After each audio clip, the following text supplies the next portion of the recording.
ایک شخص جس کے گلے میں پھانسی کا پھندا پڑا ہوا تھا۔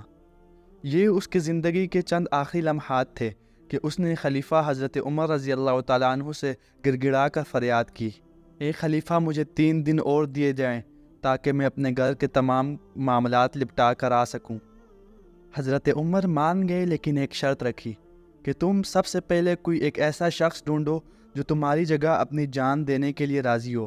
اگر تم 3 دن بعد نہ لوٹے تو اس کو پھانسی کے پھندے پہ لٹکا دیا جائے گا۔ اس نے ارد گرد دیکھا تو اس کو سب اجنبی دکھائی دیے، کوئی بھی جان پہچان والا نظر نہ آیا۔ جلاد نے پھانسی دینے کے لیے ہاتھ آگے بڑھایا تو اچانک آگے کیا ہوگا جاننے کے لیے جڑے رہیے ہمارے ساتھ اس ویڈیو کے آخر تک۔ یہ کہانی اسلامی تاریخ میں فضیلت اور قربانی کا ایک اثر چھوڑتی ہے۔ تو آئیے مل کر سنتے ہیں عمر ابن خطاب اور اونٹوں کے جھنڈ کی داستان کو۔ اونٹوں کے ایک جھنڈ کا کسی باغ کے قریب سے گزر ہوا۔ باغ کا مالک قریب ہی دیوار پر بیٹھا ہوا سب کچھ دیکھ رہا تھا۔ اسی دوران جھنڈ میں سے ایک خوبصورت اونٹ نے باغ کے درخت سے پھل توڑ کر کھایا۔ یہ دیکھ کر باغ کے مالک نے اس کو پتھر مارا، جس کی وجہ سے اس اونٹ کی موقع پر ہی موت ہو گئی۔ اونٹ کا مالک اپنا نقصان دیکھ کر طیش میں آ گیا۔ اس نے وہی پتھر اٹھایا اور باغ کے مالک کے سر پر مار دیا۔ اونٹ کے مالک نے پتھر اس زور سے مارا کہ باغ کا مالک موقع پر ہی مر گیا۔ باغ کے مالک کا قتل ہوتا دیکھ کر اونٹ کا مالک بہت زیادہ سہم گیا، کیونکہ اس کو معلوم تھا کہ کسی انسان کا قتل کرنا کتنا بڑا جرم ہے۔ وہ فوراً اپنے سب سے تیز اونٹ پر بیٹھا اور فرار ہونے لگا۔ باغ کے مالک کے بیٹوں نے اس کا پیچھا کیا اور اس کو پکڑ لیا۔ اتفاق سے اسی دوران خلیفہ وقت عمر ابن خطاب کا قافلہ قریب ہی ٹھہرا ہوا تھا۔ وہ قاتل کو ان کے پاس لے آئے۔ مقتول کے بیٹے چاہتے تھے کہ قاتل کو پھانسی کی سزا دی جائے۔ اونٹ کے مالک نے بیان دیا کہ اس نے جان بوجھ کر یہ جرم نہیں کیا۔ اس نے کہا کہ اپنے اونٹ کی موت دیکھ کر میں غصے میں آ گیا تھا، لیکن چونکہ اس کے پاس کوئی گواہ موجود نہیں تھا تو خلیفہ وقت عمر ابن خطاب نے حکم دیا کہ اس کو فوراً پھانسی دی جائے۔ قاتل پھانسی کے قریب ہی تھا کہ اس نے خلیفہ سے 3 دفعہ گڑ گڑا کر التجا کی۔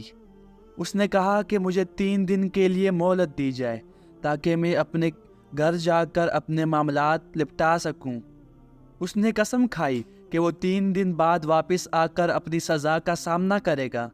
خلیفہ نے شرط رکھی کہ تم پہلے کسی ایسے شخص کو ڈھونڈ کر لاؤ جو تمہاری جگہ پر مرنے کے لیے تیار ہو، کہ اگر تم 3 دن بعد واپس نہ آئے تو اس کو پھانسی دے دی جائے۔ غریب شخص نے آس پاس دیکھا مگر اس کو کوئی بھی ایسا شخص دکھائی نہ دیا۔ جلاد آ کر اس کے منہ کو ڈانپنے لگا کہ مایوسی میں اونٹوں کا مالک چلانے لگا، کیا محرومون کی نسل اہل المروہ اب بھی موجود ہے؟ اس کو کوئی جواب نہ ملا۔ اس نے یہ سوال اور زور سے دہرایا، کیا محرومون اہل المروہ کی نسل اب بھی موجود ہے؟ اس وقت ابو ذر جو کہ آپ صلی اللہ علیہ وسلم کے ایک صحابی تھے، آگے بڑھ کر خلیفہ سے کہا، میں نے اس شخص کی جگہ لے لی ہے۔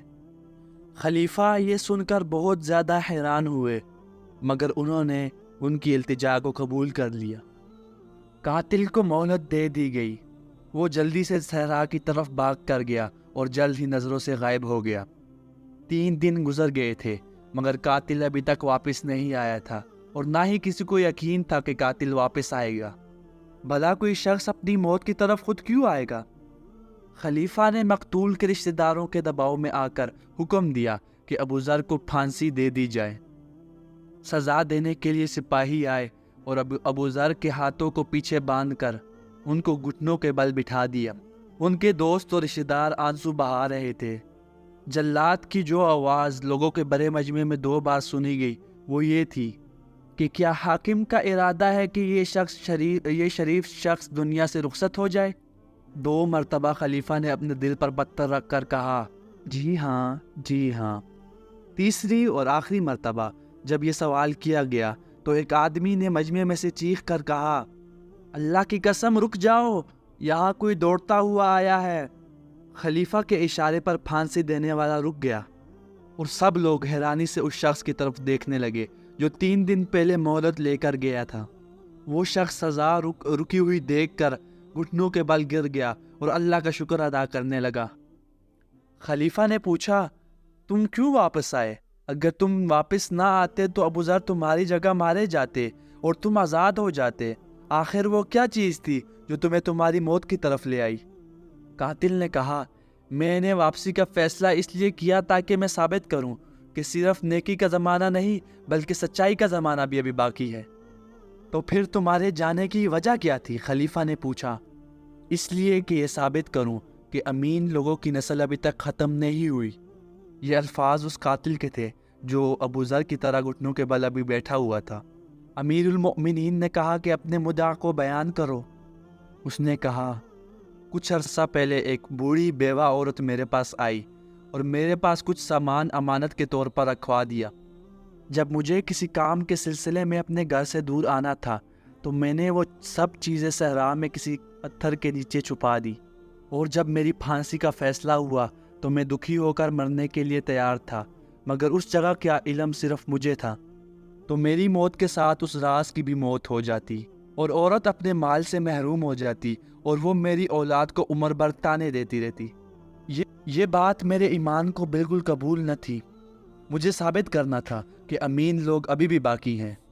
اب جب میں اپنے گھر کے معاملات حل کر چکا ہوں اور عورت کو اس کا مال واپس کر دیا ہے تو میں سکون سے مر سکتا ہوں۔ یہ سنتے ہی خلیفہ ابو ذر سے مخاطب ہوئے، کیا یہ شخص تمہارا دوست یا رشتہ دار ہے؟ واللہ، اللہ کی قسم، ابو ذر نے جواب دیا، میں تو اس شخص کو 3 دن پہلے تک دیکھا ہی نہ تھا۔ تو پھر تم بیوقوفوں کی طرح کیوں اس کے لیے اپنی جان خطرے میں ڈال رہے تھے؟ اگر وہ واپس نہیں آتا تو میں نے پکا ارادہ کیا تھا کہ میں تمہیں اس کی جگہ مار دوں گا، کہ ثابت کر سکوں اہل المروہ محرومون کی نسل ابھی بھی موجود ہے، ابو ذر نے جواب دیا۔ یہ جواب سن کر خلیفہ خاموش ہو گئے، پھر قاتل کی طرف مڑ کر کہنے لگے، جب ثابت ہو گیا ہے کہ انسانوں میں ابھی تک امانت اور سچائی زندہ ہے تو مجھے دکھانا ہے کہ انسانوں میں ابھی رحم اور معافی ہے، اس لیے میں تمہیں بخشتا ہوں، تم آزاد ہو، جا سکتے ہو، جاؤ۔ تو یہ تھی ناظرین رحم کی ایک داستان جس نے ثابت کیا کہ ظلمت کے کالے دن اندھیروں میں بھی اچھا اخلاق مشعل کی طرح کام کرتا ہے۔ اگر آپ کو یہ ویڈیو پسند آئی ہو تو اس ویڈیو کو لائک کریں اور میرے چینل کو سبسکرائب کریں اور بیل آئیکن کو دبانا ہرگز نہ بھولیں۔ اب تک کے لیے اتنا ہی، ملتے ہیں اگلی ویڈیو میں، تب تک کے لیے اللہ حافظ۔